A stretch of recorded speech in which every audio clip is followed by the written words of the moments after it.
Hello everyone, आज हम बात करेंगे उड़ीसा में हाल ही में आए चक्रवात मोंथा के बारे में।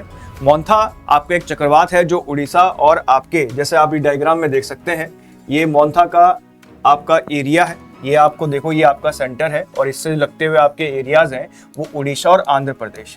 देखिए इस तूफान का असर तो पूरे के पूरे इस ईस्टर्न साइड के स्टेट्स में आपका पड़ा, पर जो स्टेट सबसे ज्यादा इससे प्रभावित हुआ वो भारत का कौन सा राज्य था? आपका ओडिशा राज्य था।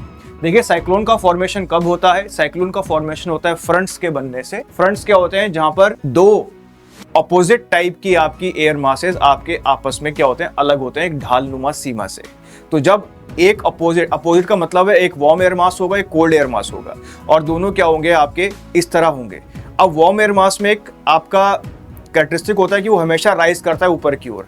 तो वार्म एयर मास राइज करता है ऊपर की ओर, और जो कोल्ड एयर मास है वो उसको पकड़ने के लिए पीछे पीछे भागता है।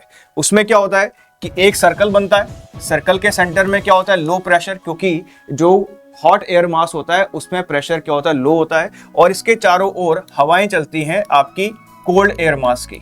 कोल्ड एयर मास की हवाएं चलती हैं। बाहर क्या होता है? हाई प्रेशर होता है। हवाएं हमेशा कहां से कहां चलती है? हाई प्रेशर से लो प्रेशर की तरफ चलती हैं। इस तरह किसका फॉर्मेशन होता है?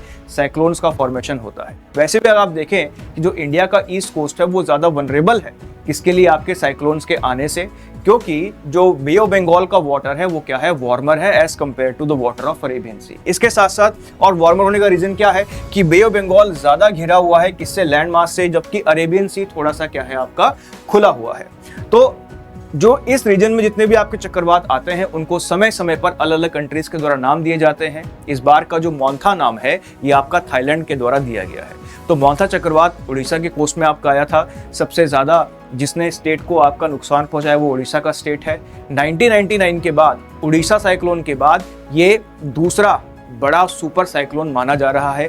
एक सुपर साइक्लोन ऐसा साइक्लोन होता है जिसमें हवाओं की स्पीड 220 नॉट्स या 120 किलोमीटर से क्या होती है? आपकी 120 किलोमीटर पर आवर से क्या होती है? आपकी ज्यादा होती है। तो साइक्लोन मोंथा आपके कहां पर आया था? बे ऑफ बंगाल में। सबसे ज्यादा प्रभावित क्षेत्र कौन सा है? उड़ीसा। साइक्लोन मोंथा को नाम किसने दिया है? थाईलैंड ने दिया है।